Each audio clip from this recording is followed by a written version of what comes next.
Okay, cool. So, hi, my name's Nick Ford. So last month when I came by to take down the Wall Cafe, I kind of was talking about how I was having a rough month and stuff like that.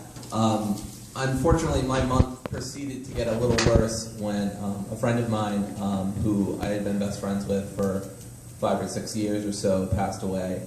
We had fell out of touch for a few years, but his name was Victor Lima, and I met him during soccer practice of all things when I was still in middle school.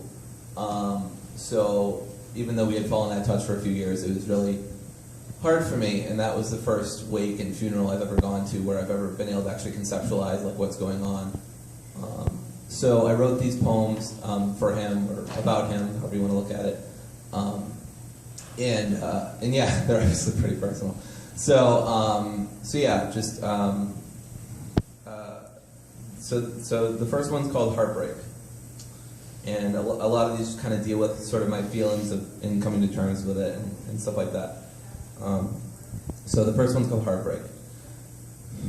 Staring at my number pad, it's past time to respond. I'm sitting in silence on a hard ground, standing in silence on a harder weight. I feel myself floating outside of whatever just happened 30 seconds ago. My eyes turn inwards and my brain recoils. Neurons go backward, bloodstream slows, speech is numbled, fingers shaky. You're gone. My brain's weight goes to my heart and breaks under the pressure. This can't be the only reality. I had just liked a photo of you days ago. You were here, and now you aren't. But if you're not here, then where? And if you're not there, then where?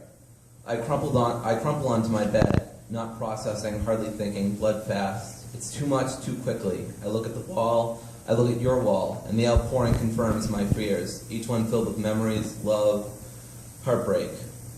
I compile my own heartbreak, but no matter how I break, you won't come back. If you're not here, then where? And that's the first one. And then I wrote...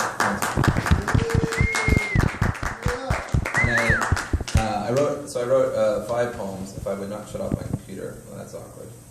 I wrote 5 poems, and turn off my computer. Give me a second. Yeah, the second one's called Rejoice, and I tried to like balance out how sort of obviously emotional the first one was, with just sort of a brighter look at people passing away and stuff like that. So the second one is called Rejoice. It begins, I cannot just sit, stand, lay forever in sorrow. I remember, recount, relive, and retry to live in some way that might get more monuments built. For the lives that we all lived in, loved in, life bursts through, and then suddenly is taken. In this case, what's worth rejoicing? Is it our dreams, space, and the stars, the ends we go to make each other live a little fuller, a little longer, to burn a bit brighter, to climb higher, to fly greater? Maybe it's the talents we have that we share with others, that we inspire others to pursue with our lives. Clasp in our hands, in yours we rejoice. Rejoice in the times that we laughed, the times we shared music, jams, movies, video games, soccer games, pizza, the times we shared, the days we lost, the years we missed, the times I turned and the days you turned up, the things we did and the things we lost out on, the pains we shared, the loss that I would wish on no one. The days I'll get through, the years I'll try to spend living my life, rejoicing in your name. That's the second one. And this third one is called Joy.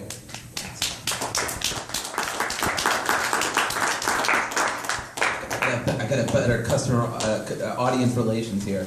The third one is called Joy. I remember the smile on your face as you lighted up for guitars, music plucking back and forth along the strings, the laughs you had, the words you held, like a wave of compassion over everyone else, the kind words, the words of wisdom you gave to me, the things you did for me and for others, both in the background, the foreground and the background. The music you made was pure joy. The sweeps you accomplished back and through the strings, the chords, the frets, the arpeggios, the scales, the guitars. They were masterful from very young in the effortlessness from which you produced sound. The tone was harsh, fast, joyful. I can't believe this world would take away such laughter, such genius, such skill, and such joy. The world is darker in some ways, but still, I remember the crowded basements, the late nights playing Halo, the night we went to concerts, Never Ender, the long trek to being Jersey bound. These things don't disappear. They lighten the world in their own ways too. And that's that. Yay! Woo!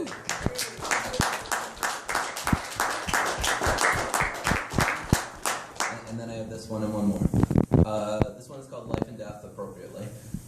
Sanctuaries encrusted with the jewels of the past, tombs of the forgotten and remembered laid to rest with skeleton kings, long libraries, learning, remembering, and hiding what we feel, making our way through Kafkaesque mazes of emotions, bureaucracy of questions, unanswered questions.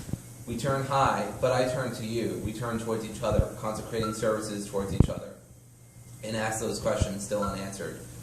Losing someone means gaining too much, seeing too many memories, wanting too many things different from what is. Some will accept and some will deny. But our jobs are not to regulate, pervade, demand, or tell others that they have no place, that they have no way, no knowledge. Now is not the time. We all mourn death. We all feel a piece of ourselves die. Life is just a death sentence, a sentence that needs no punctuation to be certain. And when life ends the sentence, especially with an exclamation, it takes us, our surprise, and everything we hold dear for keeps. But does living life mean seeing the sentence, this playing for keeps, as damage and routing around it? What would it mean to transcend life and death? And that's that one. Wow. And this last one is called Memories. Green fields with white metal bars, flying rubber, netted aspiration. Unknown members of teams, youth and exploration. Uncertainty, prolonged questions. Hey, do you play Xbox? Yeah, I explain yourself. Wow, cool, we should hang out. We never went to those oversized buildings together containing children. We never lived on the same street, but we were often one town over from the other. A quick 20-minute drive to the next. Smells from the kitchen, from your kitchen, distinct but foreign. Aromas overwhelming.